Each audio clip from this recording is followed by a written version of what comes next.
been a few years since you've had a fight, mate. What's the prep been like for this one? No, it's been bloody tough, bro. I ain't gonna lie. The heart and mind's in it, definitely in it, up for the fight each day. But it's the body, you know, just the recovery aspect. I'm 40 now, so I think that's what slowed down. Laying in bed at night, I've had 20 ops on my knee, so that knees blowing up and shoulders aching, necks aching, lower back.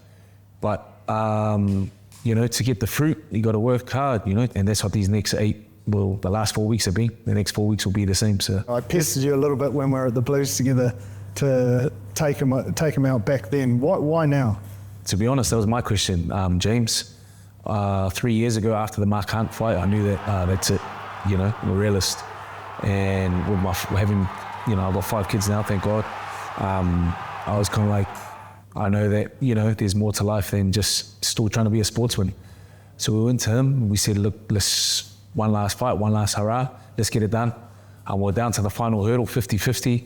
And then he came back and he said in the last hurdle, he said he wants 70. That's done and dusted. And then I get a phone call from a couple of other guys saying, you know, he's on some stuff. You should think about getting on some stuff that can be in and out of your system from a recovery point of view. And he's gonna call you out. You know, a couple of weeks later, I get a phone call from my manager saying he wants to fight. So I give it 24 hours and I think, all right, last hurrah. But these are the 2 things that I need to be met for me to get off my couch and start training to fight. So long story short, that's why we're here, we are, bro. There's one thing I know about you, obviously the time we've spent together, is when you commit, you're fully in, whether it's your faith, your family, footy, league, no matter what. How is that challenge been coming into this in terms of balancing your family life? Because I know how much your family means to it, how much your faith, getting that balance right. You hit the nail on the head, bro. It's either all or nothing. Last fight, I stayed at home. I was in, 1 foot in, 1 foot out, fighting against Uso, where I knew that this fight, the reason why I took it, not because of, you know, the fruits of it at the end, but the animosity that's already there, that's already lit a fire. So that was the easy part, being able to get in the right mental space. But that's why I've gone away. I'm in Jaya Puada's camp, his old man's training me, because I know I need the mental hit as well, not just the physical things, because the last few years has just been all family time, man, you know, so there's no friends in that boxing ring. It's kill or be killed, bro, you know, so that's the mindset I'm trying to get into. It's interesting. I watch your YouTube stuff, you know, the stuff you do with Quaid. You're often talking about your mindset and I suppose life lessons and passing those lessons on. And when you come into a fight game and, you know, there's animosity and those kind of things, how do you balance up, I suppose, the Zen aspect of yourself with the competitor and the aggressive side of yourself and make those 2 things match? It's hard, bro. It's hard, I'm not gonna lie, because, you know, my lifestyle is all about trying to find that tranquility, trying to find that peace and that calmness. And when it comes to, say, for example, trash talking, I'm not the trash talker. So people are like, bro, you be trash talking. I'm saying, like, you know, it can't be trash talk if you're just talking facts, you know, and that's kind of what I've tried to stick to. But yeah, you're right. It does kind of take you away. You kind of feel like you're this different person, but in order to get in the ring, you need to put the cape on and be that different person, because there ain't no friends in there, you know? It's kind of like suiting up before a big game, James. You go out, you know, you're at that foot of that mountain, foot of the Everest, just sink or swim. You gotta tap into that. Let's go, mother effer. You know, we're there or not. You know what I mean? And that's that boxing mindset. And that's why I've removed myself from the family environment. I'm up in Gold Coast training hard in that environment alongside other boxers, where it's just about, you know, going out on your sword, kill or be killed. You know, train your ass off, get your confidence from that. And when we go in there, we leave it all in the ring. So that's what I'm going to do, you know, July 16th, the last hurrah, man. In terms of that inner peace, that must help you in the ring. Like, I've never been in the ring and I'd never have the courage to step in there, but that inner peace in the moment, being present, must play a big role, because there'll be ups and downs in that ring. Yeah, again, as you know, bro, at the highest level in footy, it's no different. The calmer you are, the better you can make decisions, the less energy you burn. But then when there's time to go, you got to go. And that's what I found with the boxing. So sometimes it's hard to stay calm because you're not used to getting your head punched in, you know.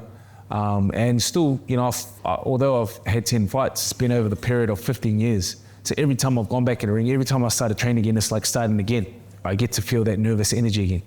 At the same time, you get to feel that like it's all or nothing, you know, sink or swim. And that's probably the one thing that I miss, one of the one things I miss about playing high-level sports. You have to have that inner drive. You have to have that inner critic. You have to have that person that's looking back at you and criticizing your every move.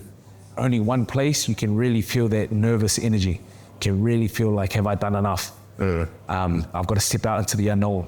And that's at high-performance sports for us, for my journey, you know? So that's one thing I've really missed. In terms of that, the boxing belt itself, Barry Hall's fought both of you, and he's said that you'll get the job done. Why do you think that is? I don't know. I think it's a 50-50 fight, if I'm being honest. You don't have to be a rocket scientist to understand our attributes. You know, I want to keep it long. He wants to be in close. And he's not going to have to look hard to find me in that ring. You know, the stuff, how I've been training and what I've been doing. I'm looking to come in for a fight. It's going to be a nice way to put a full stop on the sporting career. You know, a part of your life which you can leave. Yeah, I think so. And knowing the cool thing about the Barry Hall fight, I went overseas. I trained alongside Joseph Parker. I trained with a brother Andy, Joseph's trainer, you know, world-class trainer. You know, being in these environments, I'm a real visual learner, and it really helped me progress as a boxer from a technical point of view. Against Mark Hunt, I just thought I could stay in my own backyard, stay at home. So there was mad lessons there. So for me, it's kind of like I get the chance to kind of right a role, if that makes sense. So not many people get that opportunity. So at the same time, it's sink or swim, but at the same time, it's a mad opportunity. I was watching a moment from the Chiefs playing a home final, and you score the try, and you run up and you jump into the crowd. Who does it? And I just wanted you to reflect on that. Like, when you look back at a moment like that in your career, do you look back and think about that? And what are your memories of that moment? Because it's an iconic moment. The cool things are the memories, you know, the sheds. And that was one of the memories. I jumped into the crowd, some would say, because, you know, you're a peacock. But not really. I jumped into the crowd to show love. And I really enjoyed my time at the Chiefs. You know, we were down at Crusaders the year before, and I decided to come up to be closer to Mum. But we kind of I came into a team full of like rat bags almost. Like, you know, all on people were on their second chance, people on their last chance, we were coming together, and we got it done. We had an unbelievable season. We were just embraced. A lot of us were foreigners from that area, and we were just embraced by the community. So that's what that place was. That's what, you know, that jump was all about. I can't let any rugby chat go without the Blues. I know you're a man with a big moment. Blues vs Lions, offload to Stephen Luatua, led to the Ohio West try. That was a memory too, eh, bro? Yeah. You know what I mean? That was a memory too, although we didn't get have a lot of success. I love my time at the Blues. Why? Because I was in the 09, back home, where it all started for me. Playing alongside like yourself, bro. We had some good moments there, you know? Some tough times, but I feel like that was the catalyst for what was to come. You know, you see the success that the boys are having, so.